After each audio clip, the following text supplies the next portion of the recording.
విడు మొరటోడు అని వాళ్ళు వీళ్ళు ఎన్నెన్ని అన్న పసి పిల్లవాడు నవ్వాడు.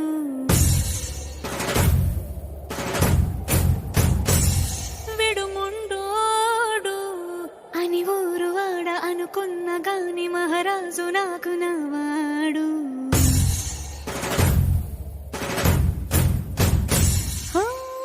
మాట పెడుతైనా మనసులో వెన్న రాయిలా ఉన్నవాడిలోన దేవుడెవరికి తెలుసును నాకన్నా. సూసేకి అగ్గిరవ్వ మాదిరే ఉంటాడు.